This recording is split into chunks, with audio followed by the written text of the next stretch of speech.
Hello and welcome back to the 2018 Hearthstone Championship Tour World Championship here in Toronto, Canada. We're all tied up at 2-2 in this best-of-5 semifinal match between North America's top point earner Osmo on his Zulok and relative newcomer Antrizi piloting that Murloc Paladin, which was key to getting him out of the quarterfinals. The winner of this earns a seat at the table at the grand finals and a chance to take home a huge portion. I said huge. Of that $1 million prize pool. So, Cheese, we've seen Antrizi make some really aggressive lines of play throughout this tournament, some paying off, some not so much. Do you think it might be a little bit of nervousness coming into play? You know, I do think nerves can come into play with a match with this much on the line. If they do come into play, you have to get past them. And Antrizi being a newcomer to the scene, this is the biggest matchup or the biggest stage he has had to play on before. However, we did see him take down reigning champ Tom 60229. Yeah, that was an impressive match over the summer. Right now, if there's anyone in this tournament who's able to capitalize on and thoroughly punish a mistake, it's Osmo. So Antrizi definitely needs to be on his toes throughout the entirety of this match. And with that, we're going to go ahead and move on to the oh-so-important mulligan phase as we kick off the decider match between Osmo and Antrizi. And here we are kicking off Game 5 of the Hearthstone World Championship semifinal match here between Antrizi and Osmo.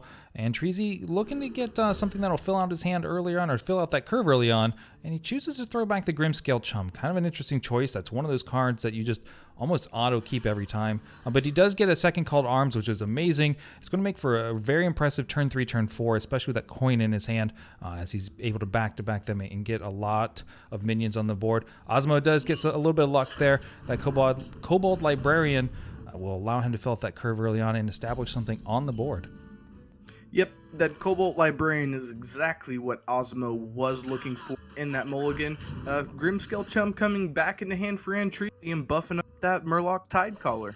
Yeah, another good pickup. I could have coined down Tidecaller there. There's a little bit of aggressive play, maybe some board establishment on it, but there's nothing in that hand from Osmo more impressive on turn 2 than that Homunculus. Big 2/4 body is going to put in a ton of work over this match. It's a demon, so you definitely have to respect that as well. Yeah, Antrizi not really having any clean way to deal with that Homunculus. He's going to queen out the Rallying Blade thinking, I'm going to have to deal with this the next turn or two. Yeah, he's definitely looking at making a 2-turn play out of it and wanting to remove it off the board. Again, there's so many buff synergies with demons in this deck. Oh, and wow. whoa, yeah. What? It was like a snap play. You don't even get to see it in hand, but that Glacial Shard is going to ruin that 2-turn play by Antrizi right off the bat. Ooh, really mucking things up for Antrizi. Top deck Glacial Shard is going to hinder Antrizi from being able to remove that Homunculus yet again. Antrizi trying to decide which Murloc to play first. As you can see, playing that Chum does give that Tidecaller 1 extra health on the end, making it a little bit tougher for Osmo to deal with. Yeah, he definitely wants to try and get some Murlocs to stick to the board. However, Osmo has a lot of answers here. Blood Fury Potion probably being the best one. Turning that Homunculus into a 5/4, now putting it out of range of that Rallying Blade. And he's able to clean out the board pretty easily from other options in hand. That Soulfire, super nice. 3/4 body, Tidecaller not going to stick around because of it. And now, it's turn 4. We know what that is. It's time for Call to Arms. And Antrizi definitely looking for that Righteous Protector, but looks like that Spellbreaker might also have another answer. And Homunculus could possibly come back to hit Antrizi in the face again. Yeah, that Spellbreaker is going to get rid of the Divine Shield and the taunt, allow Osmo to dictate his trades a little bit here if he chooses to. And of course, he's going to take out a Murloc. Again, as a Zoo player, you want to really respect in this matchup the fact that there are Murlocs on board. And there's the reason why the Gentle Megasaur is going to really cause a lot of havoc and get a lot of value if he's able to keep a lot of Murlocs on board.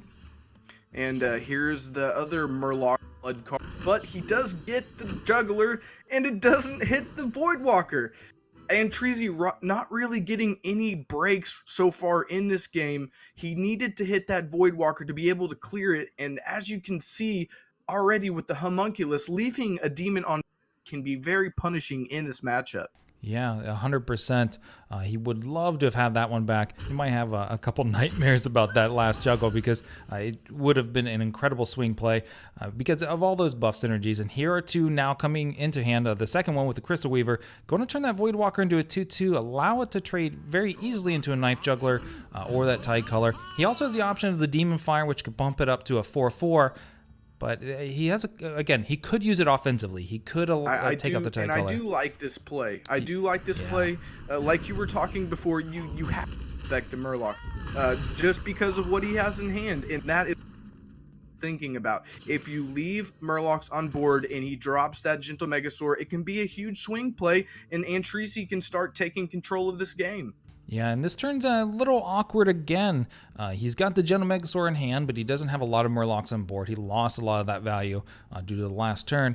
And so more than likely, we're going to see the Hydrologist come out here. Divine Favor is kind of a dead card in this matchup. As you can see on the opposing side, Ozma only has one card. He's probably not going to go much higher than that, especially with some of the discard mechanics he has. So it's really a dead card in this matchup. So Hydrologist obviously coming down here right off the bat, hoping to get a good secret, but I don't know if these are the definition of good secret. Getaway Kodo will put something back into his hand, but Eye for an Eye, really offensive choice here.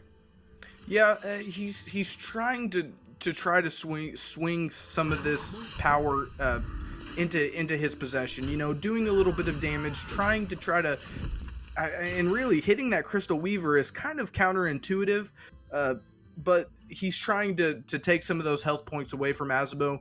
Maybe trying to get a little bit more reach later on in the game. He does have that Gentle Megasaur, and maybe a Wind Fury later on in the game or Flaming Claws could get him just that much closer to maybe take the game. Yeah, well, we see that Doomguard in Osmo's hand.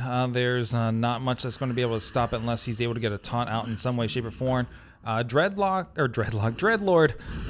is able to clear up that Divine Shield. Wow, that's a huge pickup right there. Big pickup. Yeah, and this is kind of what I was talking about.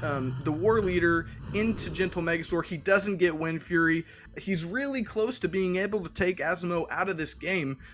Poisonous is a good call, but with that War Leader coming out, the 3 attack, he's going to be able to clear the minions and maybe stabilize till next turn and possibly take this game. But little does he know, he does have a Doomguard in hand waiting for him to say hello. Yeah, and Treesy's got this, he's got a health total that he doesn't want to drop below. He doesn't want to drop below 5. He knows there's a lot of damage that could come from hand. He's got a Doomguard. He also has one Soulfire we haven't seen. So he has to respect what could easily just mow him down right out of the gate. So I kind of like +3 attack here. It allows him to get a little bit extra oomph onto that War Leader for the following up turn. He still gets to essentially trade away the board. Choosing Poisonous here, respectable, will allow him to clean up things. He could go face with that Maul right now, push a little bit extra damage, maybe take away a tap. And he's going to hit the Crystal Weaver. Oh, wow. That is going to do it. Maybe the nerves that we were talking about earlier could have just came into play. He was on rope, maybe trying to make too quick of a decision. The Doomguard does come down, and that's going to do it. Azumo will take his seat in the 2018 Hearthstone Grand Finals.